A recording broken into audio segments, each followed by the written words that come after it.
یہ فضل فرمایا کہ اللہ رب العزت نے ہمیں اپنے حبیب جناب حضرت سیدنا محمد الرسول اللہ صلی اللہ علیہ وسلم کی امت کے اندر پیدا فرمایا۔ حضرت موسیٰ علیہ نبینا علیہ الصلوۃ والسلام کتاب تورات کو پڑھ رہے ہیں، امت محمدیہ صلی اللہ علیہ وسلم کی خصوصیات کو پڑھا۔ کتاب تورات میں لکھا ہوا ہے کہ اللہ رب العزت ایسی امت پیدا فرمائیں گے، نیکی تو وہ ایک کرے گی، اللہ رب العزت ان کے لیے 10 نیکیوں کا اجر لکھ دیں گے۔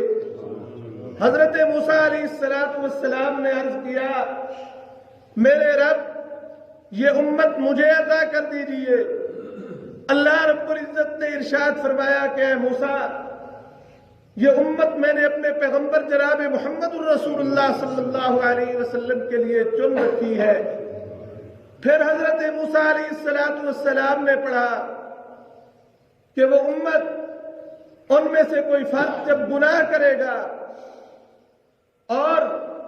اس سے غلطی اور خطا ہو جائے گی، سابقہ امتیں گناہ کرتی تھیں، دروازے پہ لکھا جاتا، ماتھے پہ لکھا جاتا، لیکن اللہ رب العزت اس امت کو ذلیل و رسوا کرتے۔ تو کتاب تورات میں لکھا ہوا تھا کہ جب وہ گناہ کرنے کے بعد ان کو اس پر ندامت ہوگی، میری دربار میں آ جائیں گے اور آ کر اپنے سر کو زمین پہ سجدے میں رکھ کر پھر اپنی آنکھ سے آنسو کا قطرہ نکال کر پھر یہ کہیں گے کہ اللہ غلطی ہو گئی، معاف کر دے۔ اللہ رب العزت ان کو معاف فرما دیں گے، جیسے رسول اللہ صلی اللہ علیہ وسلم نے ارشاد فرمایا کہ جتنا بڑا گناہگار ہے اللہ رب العزت کی دربار میں آئے،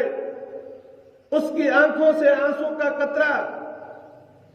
مچھر کے پر کے برابر بھی اگر نکل کر اس کے چہرے پر پڑ جائے تو اللہ اس کے سارے گناہوں کو معاف فرما دے گا۔ تو کتاب تورات میں حضرت موسیٰ علیہ السلام نے جب یہ پڑھا تو عرض کرنے لگے، اللہ یہ امت مجھے عطا فرما دیجیے۔ اللہ رب العزت نے ارشاد فرمایا کہ یہ امت میں نے اپنے پیارے پیغمبر جناب محمد الرسول اللہ صلی اللہ علیہ وسلم کے لیے چنی ہوئی ہے۔